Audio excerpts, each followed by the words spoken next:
Welcome to the Inside Track, the podcast where we chat about all the things that give you the edge in the world of innovation, business, design, tech, and culture. I'm Fuzlin Esau, and today we're joined by two new voices who will be joining us over the next few weeks. Welcome, Katy Nokes, Client Director here at Hedgehog Lab, as well as Gibb, Commercial Director, also here at the lab. So before we jump in, I would love to know a little bit more about the both of you and your journey here at Hedgehog. Derek, let's kick off with you. Cool. So I'm Gibb, I'm Commercial Director. My role is super cool because I get to deal with all of our new client propositions and how we go to market, as well as be across pretty much every department within the business. So I love to see a bit of everything that's going on and then eventually get smart people in the room to do the work for me. So I have got a really, really cushy job. It's good. Love it. Katy. I am, Client Director at Hedgehog Lab. So I sit looking after our existing clients, so anyone that Derek has very kindly onboarded with us, come into my remit. So yeah, I'm probably also ingrained across the whole business, more on the delivery side, the product side, what we're doing for clients. I get a little bit of oversight across everything to make sure that we're keeping them happy and they're getting what they need from us. Love it. Quite a duo. Awesome. So we'll jump into our first question for this week, and it is around social media. So social media was meant to be this great connector, but at some point it just kind of turned into really passive entertainment for consumption, passive consumption while you're sort of scrolling. It's been sort of brands are making all of these different things that really appeal to Gen Z. One of the things that's been really big is sort of the British sharks, which are sort of these wonderfully unhinged brain rot sharks doing the most. Apple just recently wiped its entire TikTok and started over the very same day with more of that same brain rot style content. And it seems to be working. It seems to be gaining ground and making a bit of a difference.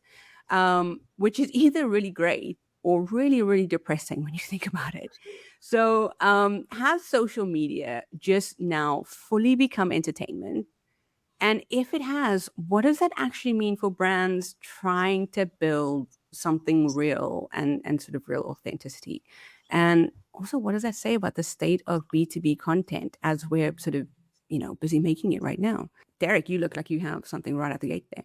I've got loads of stuff. So I've never really had social media other than for my shame, I'm on LinkedIn, the cesspit that is LinkedIn all day, and it just for my sins have to be on it. And it follows that exact trend that you're talking about. Like there's so many smart people on there that talk about interesting things, or if you try and be smart and write something that's actually genuinely put some work into it, and it's interesting. No one looks at it. And then suddenly you put a picture of a dog and then you've got like 50,000 views, and it's just like, well, what is the value here? So I do think there is that disconnect between how brands present themselves, how they can be authentic, and also the fact that it's just not about connection anymore. It's very much about entertainment. It's about stuff like where's the value coming? So I say I've never had social media, but like showing my age, like MSN Messenger, I don't know if we can count that. It's like, so it was the first thing, but it was purely about engagement, right? It was a rather connection. Like you were meeting new people and like all you could do was speak to them or share files, and that was literally it. To where it is now, and it's just function. It's a function for you to scroll, and that's it. And it's not pleasant, is it? It's not cool to be in a room where everyone is disengaged, and or rather engaged in the thing that's not in the room, and you see that every day. What about you, Katy? How are you experiencing social media lately? I mean, I'm a pretty big doom scroller on Instagram. Very guilty of that. Definitely need one of those apps that blocks you from it after a certain period of time. But yeah, I think there's definitely lost the connection side. I think previously when Instagram came about, you would be on there to follow your own friends and family, look at their photographs, and I think that was kind of it. And then it became reels, and then now it's all reels and very little. I'd probably say most of the content that I consume on there isn't from anybody that I know. Really, it's brands or it's various pages for different things or various companies. And yeah, it does grab you now, but it is entertainment. I think anything that's more long form, anything that's more informative, I'm not gonna lie, you generally just you just keep flicking until, you see something that's, more interesting. I think it's just a behavioral thing. It's just embedded now, isn't it? I don't really use TikTok. I definitely see regurgitated content from TikTok 3 weeks later on Instagram. That's the world that I live in as a millennial. But that just scares me even more because that is just a more intense version, isn't it? That is, different. But I noticed with Apple that what they did on TikTok, they didn't necessarily replicate on Instagram. Instagram's still different. So I think because the audiences are, I presume, sitting in different areas, I think you've got to meet your customers where they are if you're a brand.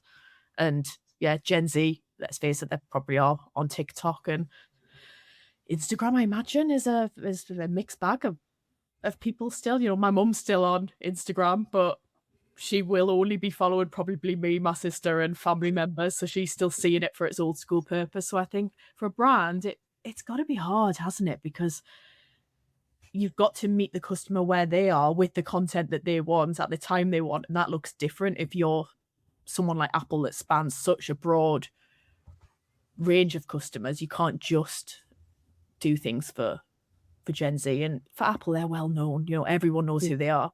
People are going to buy regardless. If you're a smaller brand, where do you start? It's interesting because it is that like brain rot stuff. Like, I hate it, absolutely hate it, right? But it's so effective. Like it's channeled right towards where people are, exactly as Katy says. So like it's driving that engagement, it's doing all the metrics that you want it to do, and you can see it trickling down into what kids are consuming and things. So like the music that comes out, like there's an entire song that just says chicken banana, and like that is the entire song. I mean, it's a bit of a bop, right? It's quite good. So there's a bit of a beat there, but it's like terrible. It's so Eric, it's the worst. I know this song is the worst. My car did some sort of weird update, and it bricked all the data for a couple of days, which meant there was no Spotify in the car, and it was like the school run was like, wait a minute, this is all right. Like I just had silence or the radio. I was like, wait a minute, so I don't have to listen to Chicken Banana. It's absolutely fantastic. So give me a cassette deck and an old car, and I think I'll be quite happy on that. But sorry. Back to the point is you kind of have to do it. It's like adapt or die for these things, isn't it? So you can't be a brand as big as Apple and then suddenly become invisible or just be really, really boring, because no one's unaffected by what's happening. People will still buy at this point, but you just have to be with it. So you don't have, not everyone has to like it, but it just has to be effective. So I am not the demographic or the type of person who likes this sort of stuff, but I totally get why brands do it, for sure. But they still should be meeting you where you are, because you don't want to. Grumpy old man. I'm not anywhere. I'm just shouting at the wall. I spend a lot of time on Instagram, but I actually think mine's quite tailored now to me. And actually, I'd say I probably do follow quite a lot of links to shop from there, to buy from there, from brands. I don't know whether that's common for me, but maybe just I spend so much time on there that my algorithm's well adapted. But I think that probably comes down more to sort of how people are tracking what I'm doing elsewhere, and then the ads are following through onto Instagram and they're getting me because that's where I am. So I think that's where it can serve a purpose without playing into this Gen Z viral brain rot content. I think if you're adapting your journey and meeting people where they are, that can be enough for some of the brands that aren't going to lean into that, and Gen Z might not be their audience either in that case. Some of the places I'm shopping at, Gen Z probably, wouldn't want to be there. They might not want to go and buy a pair of trousers at Marks and Spencer like I do. Marks and Spencer is cool. This is Marks and Spencer. Don't slag Marks and Spencer. Yeah, look what Marks and Spencer have done. They've made themselves cool. That's a prime example. They've met people where they are and they've managed to get the audience that they want. So yeah, we're all shopping there now. I just like it that I can get my sourdough when I'm in there at the same time.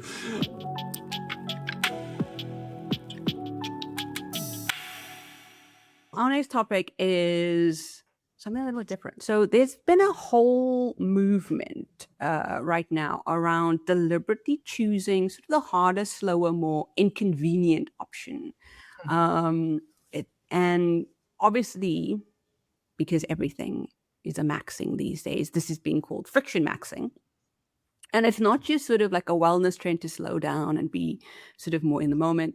It's starting to show up in how brands think about experience design, as well as sort of as well as CX designers are making the decision to sort of add in points of friction, so that it really feels a bit more authentic and like you are having a bit more of an interaction with the product.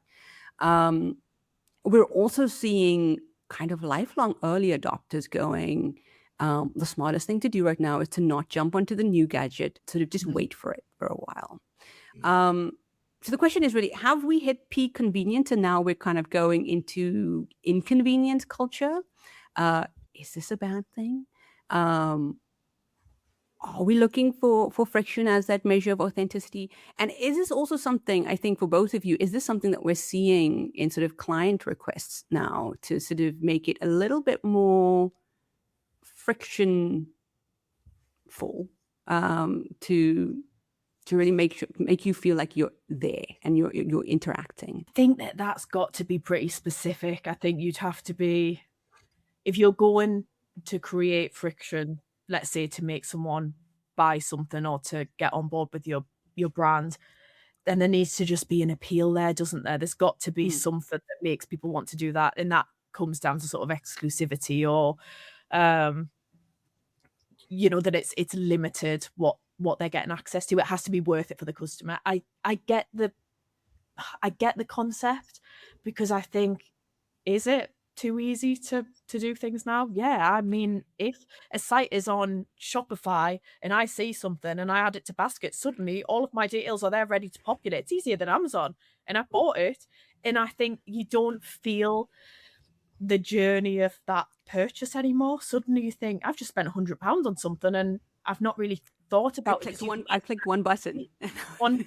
Everything's there. You send me a pin, you automatically populate it, and then off we go. I've bought that item, and you've made it easy. And I come from the world in e-commerce where making things as easy as possible is the whole goal. So I think in that world, I can't imagine they'd want to add friction, but then you do get the other side of the market. So I've done quite a bit in luxury fashion, and their angle is more, we need there to be more barriers to sale, because otherwise you're not going for mass market, you're going to be exclusive, for brand identity, make people queue for things, make people go overnight. That's a story. Make people, it's going to have a price point that rules certain people out, or you need to be on a certain list to get it. And that creates that's friction, but something where people are really bought into it because it feels exclusive, because they can't get hold of it. And I think even other brands do that. Things like Aldi will have something that they're promoting out there, and they know that there's not going to be enough for everyone, and it creates demand. And then in 2 weeks' time, there is going to be enough for the world anyway. So it didn't really matter. It's more of a hype than anything else. But yeah, I get it in the world of wellness. I think people do need to slow down and maybe consider things a little bit more. But in the consumer world, it's hard to see that outside of, why do you want to create more friction? You want people to stay there, especially if they can consume something, the same thing, far easier somewhere else. I think with our brands, I'd cover financial services quite heavily, so that's very much about removing friction. You're not going to be creating friction in that world. There's still a long way to go there. With other clients where we're building solutions that remove problems, not create them, in a non-consumer space.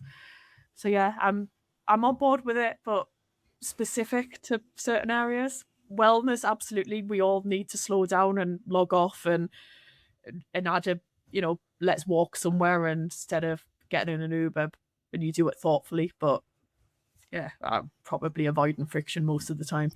This is such a huge topic. We could talk for hours on this one thing. I think, firstly, I hate the maxing thing. Like, I hate the naming, like, friction. Well, you don't need a term for it either. Everything's a maxing these days.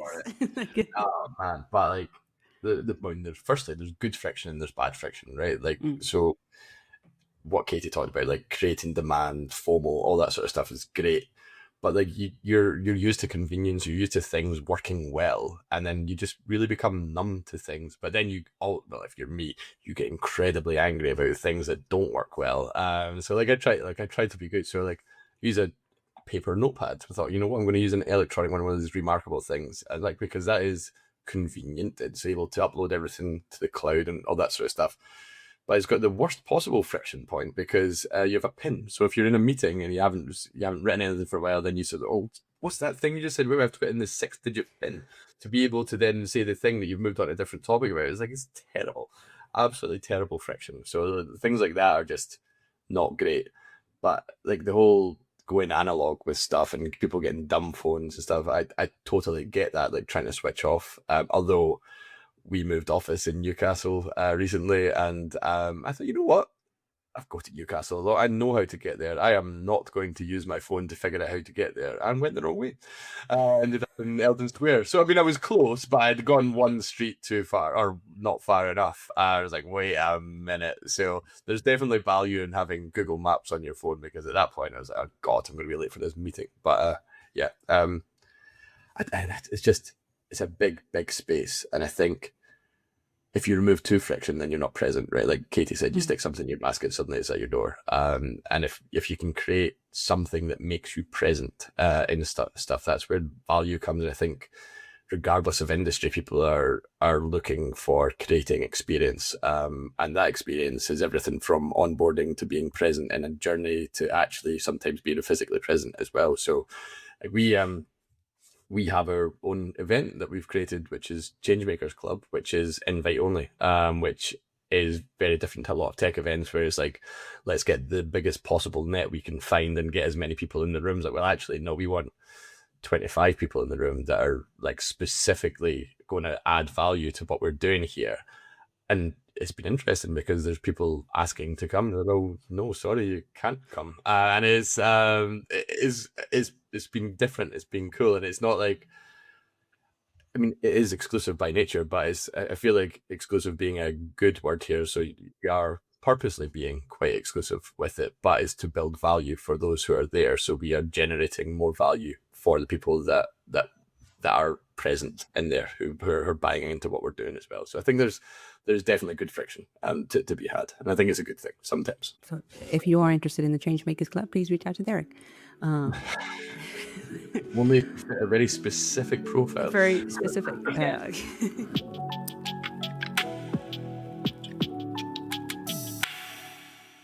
We don't go a week on this podcast without doing an AI topic. And this one is a little bit of a flip on the ones we normally do. So last week, the Pope published a 42,000 word encyclical. Also, thank you to the Pope for introducing that word to everyone this year. Calling for AI to be disarmed, regulated, and kept firmly sort of subordinate to human dignity. That same week, Alphabet announced it's raising $80 billion to pour into AI infrastructure on top of the $185 billion it's already been spending this year, which is raising concerns around youth unemployment in the UK because it's disproportionately affecting junior job enterers. So as an AI native company, we're obviously very pro AI. But the Pope and the markets are asking some really uncomfortable questions about what's next and what is to come. What are some of the conversations you guys are seeing around AI in sort of the commercial space? And are we starting to see a bit more realistic applications instead of sort of the broad kind of, spray and pray that we were seeing over the last sort of year?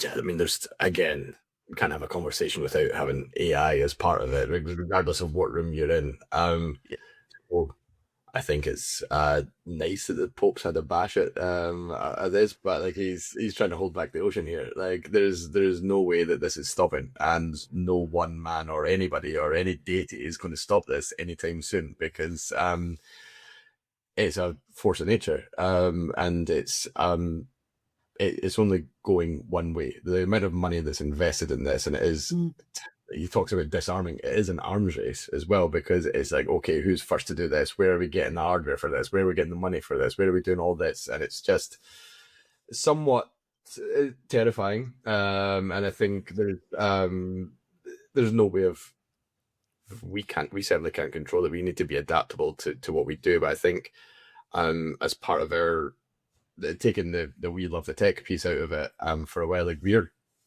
a B Corp. We are a company that absolutely wants to leave the planet better than we found it, and like the whole youth unemployment piece is like it's core to that, right? We see we can see that in the cities that we operate. We are really supportive of Manchester Digital, for one thing, and Manchester being the second largest city in the UK, which disproportionately has the highest level of youth unemployment and youth level poverty, and then related literacy problems surrounded attached to that as well. It's shocking. It's really for a city that's doing so well, high level, and like economically doing lots of stuff, huge amounts of investment. But you look at that lower part of early careers and stuff, and it's really, really difficult. And I think unless people make concerted effort to do stuff with it,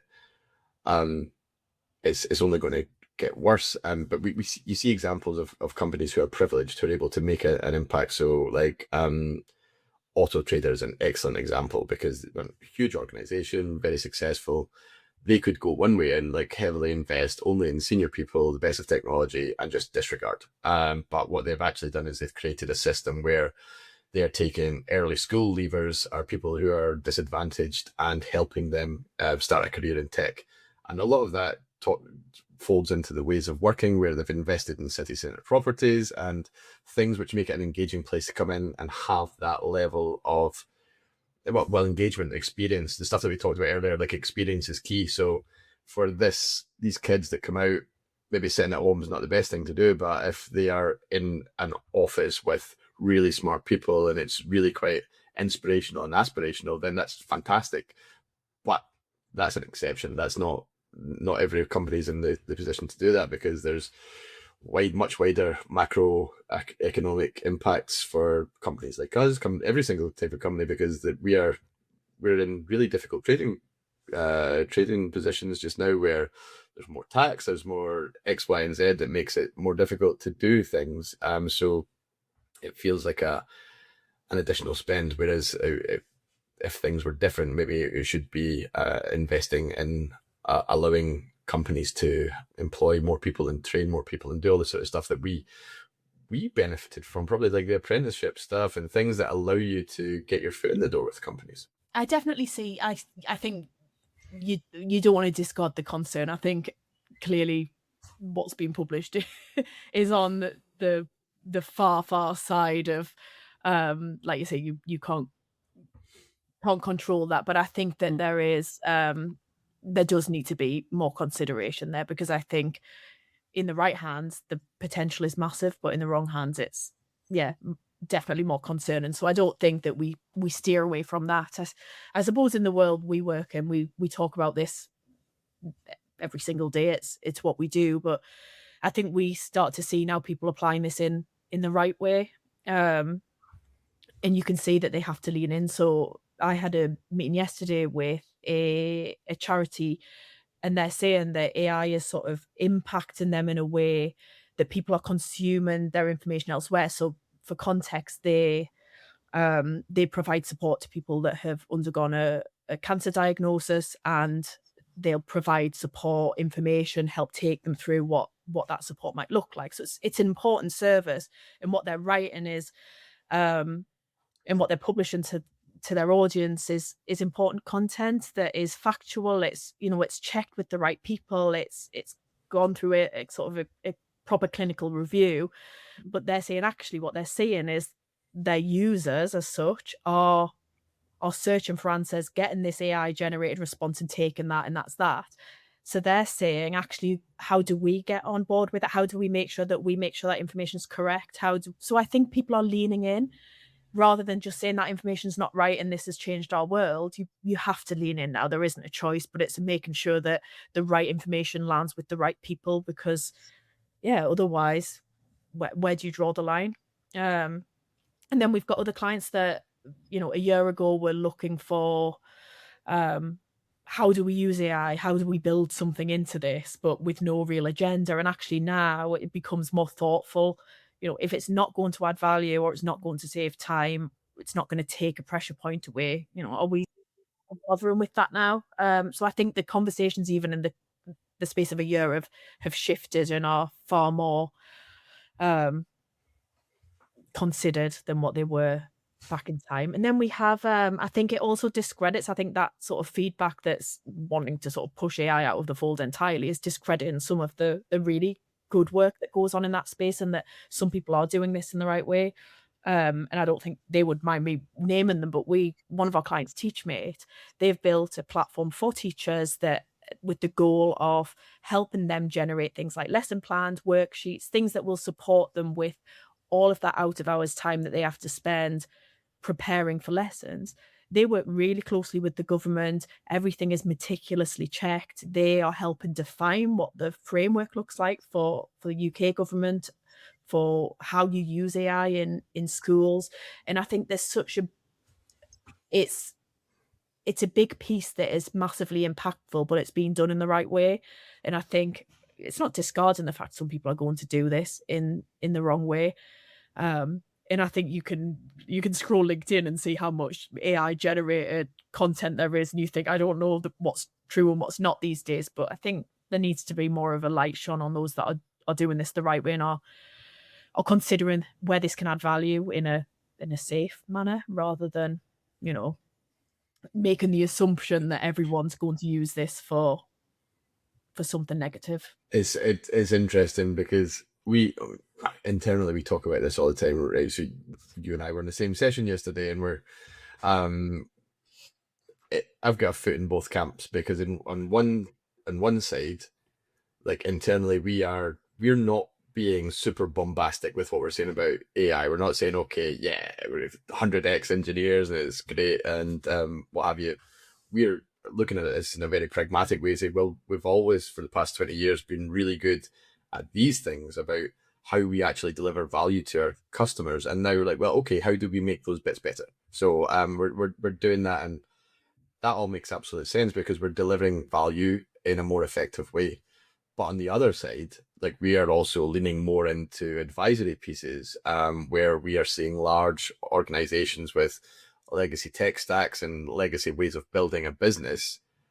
And are they fit for purpose now? Like, possibly not, because we're in the position where a tech firm doesn't necessarily need 900 software engineers to be able to progress. And that tech stack, we talked about starting from scratch again. Like, sometimes actually that thing which you've built over the past 20 years, this big monolith, it's going to be quicker to start from scratch on some of these things. But it's really difficult to have a solid answer to some of these things. So yeah, I'm sitting on a fence a little bit. I am as well, because I think where I see the sort of the impact in more of a day-to-day use in maybe less of a positive light is sort of more around how we consume content. So, people can generate a plan for XYZ using AI. They send that to someone. Is that someone reading it or digesting it or considering it, or they put it into their GPT and they're saying, summarize this for me? And you think, where do you draw the line with that? Is it, are people just not consuming content anymore? Is that a good thing? Is it a bad thing? Are people going to use AI to write books instead of actually writing down, knowledge? And that's where I think it feels like a fuzzy area in terms of information sharing and access to information. And yeah, I see why people are concerned, and you think there does need to be, controls, measures, people being sensible in amidst it. But I think I see it myself, where someone sends me something long form now. Does anyone sit and read the whole thing now or not? And someone's probably not spent as much time as you might have thought putting it together, because they've also used AI to generate it in the first place. And you just think, something in amongst that feels a little bit pointless. but I don't know what that fix is. But I think you see this world evolve so quickly that how that looks in a year's time will be very, very different.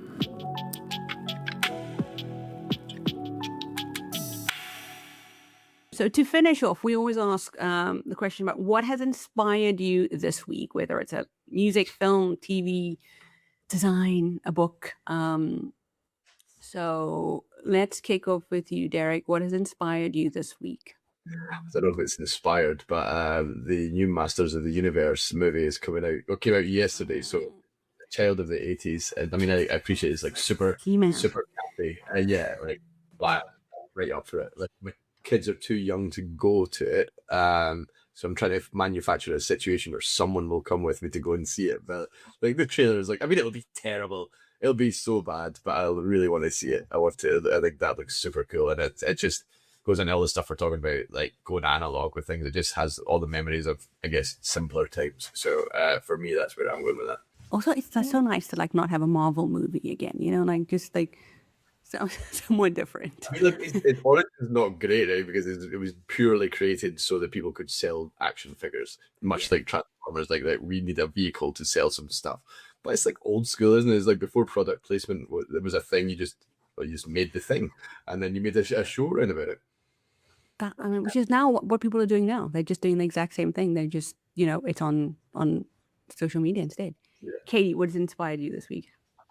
I have finally finished reading, and it's right there, The Let Them Theory, which I actually bought last year before I went on holiday, and then wasn't really a holiday read, and have picked it up a few times since, but it takes a while for my brain to get into sort of more of a, I don't know if we call it self-help or not, but anyway, I don't know if you've read or heard about the Let Them Theory, and it is very much based around that principle of when things are happening around you, you can't influence everything, and it's the concept of sort of let them, and it's how you react to it that is, yeah.